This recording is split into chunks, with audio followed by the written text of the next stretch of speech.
Assalamualaikum warahmatullahi wabarakatuh. Selamat berjumpa kembali dengan channel R3BW. Pada kesempatan ini saya akan menayangkan sebuah video, yaitu dari ceramahnya Gus Miftah.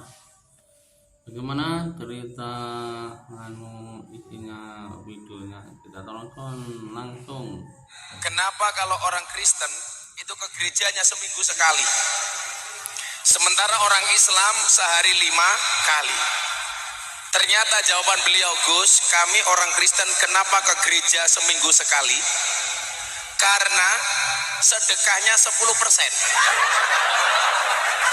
Jadi seminggu cukup sekali. Kenapa orang Islam harus 5 kali sehari? Karena zakatnya cuma 2,5%.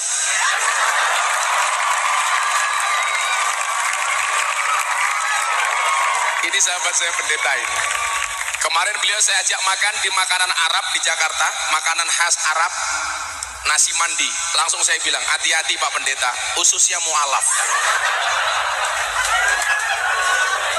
Dakwahnya orang NU itu mubasir. Dan dakwah yang menyenangkan di Indonesia itu ada di Ahlussunnah wal Jamaah.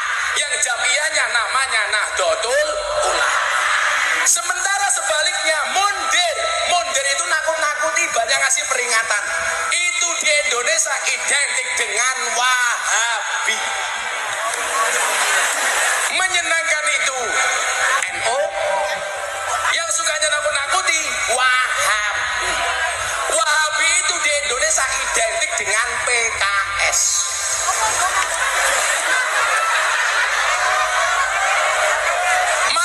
Saya nggak yakin kalau orang NU bisa maju bareng dengan PKS.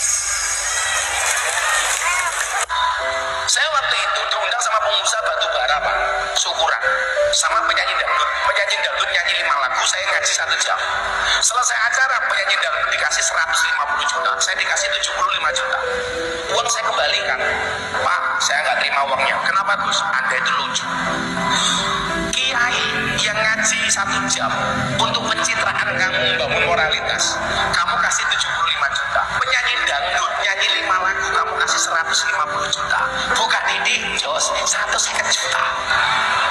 Saya bilang sama dia, mohon maaf Pak, kalau caranya seperti ini, anak-anak Indonesia lebih senang bercita-cita jadi artis dangdut dibandingkan jadi kiai. Saya gak mau. Kalau Anda ingin bantu saya, udahlah, saya gak usah Anda kasih. Tapi besok kalau Anda ngundang Ustaz, tolong dihargai lebih mahal daripada penyanyi dangdut. Akhirnya saya pulang dikasih 200 juta. Saya punya prinsip, gak ada urusan di dunia yang tidak bisa diselesaikan selama kita melibatkan Allah. Maka saya selalu bilang, manusia punya kendala, Allah punya kendali. Manusia punya masalah, Allah punya solusi. Tugas manusia mengangkat tangan, sisanya biarkan Allah yang turun tangan. Tapi kan kita nggak fair, Pak. Nggak fairnya di mana? Permintaanmu beribu-ribu, tapi sholatmu terburu-buru.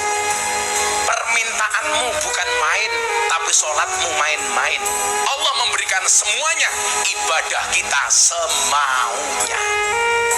Subuh ketiduran, duhur asar sibuk pekerjaan, maghrib masih di jalan, ngisa kecapean, begitu bangun nulis status WA, ya Allah mudahkanlah urusanku. Dari mana?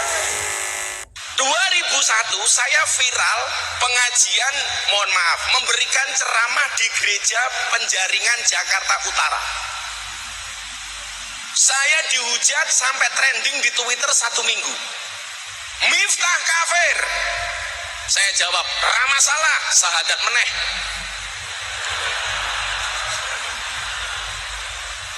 Di posting Deddy Corbuzier, 2 hari posting di Instagram ditonton 15 juta kali.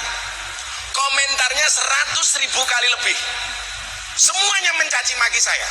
Gus Miftah sakit hati. Tidak, kenapa? Karena komentarnya tidak pernah saya baca. Sing belani kula sinten, Mbah? Mbah Dim. Ora popol. Kenapa kita manusia banyak yang stroke? Karena kita sering gak yakin rezeki kita dijamin oleh Allah Subhanahu wa Ta'ala. Maka kemudian kesalahan kita itu satu. Kenapa selalu saja menganggap rezeki itu bentuknya uang? Padahal kita sehat masih bisa berpuasa, itu juga rezeki. Kita punya anak yang soleh-solehah, manut dan taat kepada orang tua, itu juga rezeki.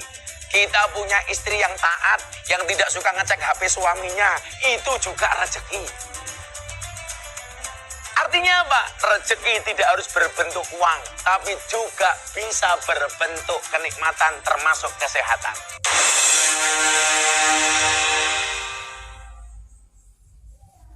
Gak semua owner klub malam yang mengizinkan kafenya untuk ngaji. Ini kan kalau dilihat teorinya, ini gak nyambung, Pak. Ngaji itu ngajak kebaikan supaya Anda bertobat di tempat maksiat.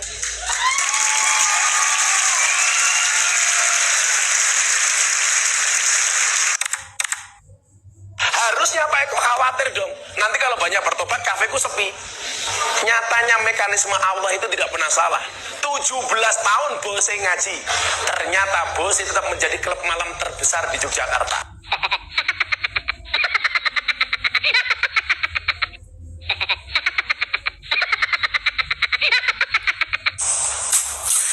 Gus Miftah sekelas wali, hanya orang yang ilmunya tinggi yang bisa memahaminya. Masya Allah, ini komentar bagus ini. Saya setuju ya. Dan memang sudah terbukti Gus Miftah adalah seorang wali murid bagi anak-anaknya. Dan beliau juga sudah dipastikan insya Allah akan menjadi wali nasab, wali nikah bagi putri-putrinya yang akan menikah nantinya. Dan kalau Gus Miftah memimpin sebuah kelas, otomatis dia akan menjadi wali kelas. Tapi itu nggak mungkin karena beliau adalah pemilik pesantren, nggak mungkin jadi wali kelas. Saya pernah berkunjung ke pondok pesantren beliau di Jogja, Oraji, Masya Allah, luar biasa. Tapi kalau wali Allah, nobody knows. Tidak ada satu orang pun yang bisa memastikan siapapun menjadi wali Allah. Dan yang mengenal wali memang wali juga.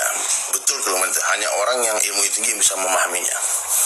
Tapi kalau yang komentar ini memastikan Gus Miftah seorang wali, berarti dia wali juga karena dia tahu. Karena yang tahu wali juga wali kan. Namun kita hati-hati ya. Jangan pernah meremehkan siapapun juga. Karena memang Allah Subhanahu wa taala merahasiakan wali-walinya.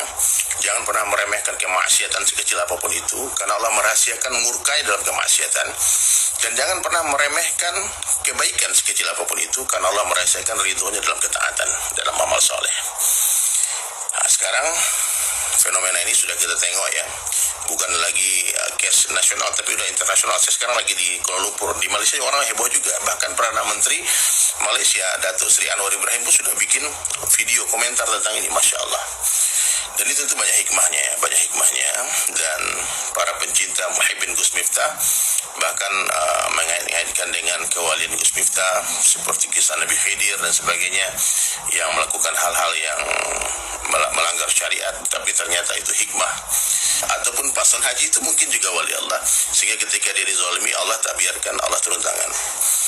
Ketika dia melihat nafas, mungkin dia berdoa, ya Allah, aku dizalimi, aku dipermalukan di depan ribuan orang, maka Allah rubah kehidupan Pak Son Haji. Asbab kalimat Gus Miftah yang merendahkan dia, meskipun niatnya bergurau, tapi ternyata itu telah membuat kesedihan yang mendalam di hati Pak Son Haji. Sehingga ada orang yang mau berangkatkan, Gus Miftah mau berangkatkan umroh. Awalnya Ustaz Fahru Razi mau berangkatkan umroh, ternyata Gus Miftah mau berangkatkan dengan keluarga. Ternyata mendengar berita itu, Ustaz Fahru Razi pun mau berangkatkan haji furada. Masya Allah, ini luar biasa nih rezeki beliau ya. Kuasa Allah yang membolak-balikkan keadaannya. Yang tadi susah cari uang 100 ribu aja, sekarang tiba-tiba Willy Salim datang 100 juta bawa uang. Tiba-tiba ada yang di TikTok Blue Sky katanya 300 juta. Mudah-mudahan sudah ditransfer. Ada yang mau bikinkan rumah Dr. Richard Lee. Nah, jadi banyak barokah, banyak kemanfaat yang didapatkan oleh Pak Son Haji, asbab tidak direndahkan oleh Gus Miftah, sehingga para pencintanya mengatakan, wah ini wali ini. Bisa dipahami ya, jangan pernah meremehkan siapapun juga. Dan saya mendoakan semoga semua yang menonton video ini, yang komentar ya, menjadi wali Allah semua, menjadi kekasih Allah. Allah ridho kepada kita. Dan ingat, kalau ada orang berbuat salah, berbuat khilaf, itu bukan tanda dia iblis, bukan. Itu bukti dia manusia, tak sempurna. Kita bukan malaikat. Kita punya syahwat, kita punya amarah, Sehingga sebaik-baik orang yang bersalah siapa? Orang yang mengakui kesalahannya, kemudian dia malu, dan dia beristighfar, minta ampun kepada Allah. Kalau satu orang bermaksiat kepada Allah, lalu dia minta ampun dan beristighfar, bukan hanya ampunan Allah yang akan dia dapatkan, tapi juga kecintaan Allah.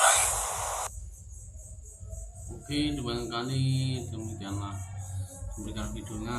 Jangan lupa. Assalamualaikum warahmatullahi wabarakatuh.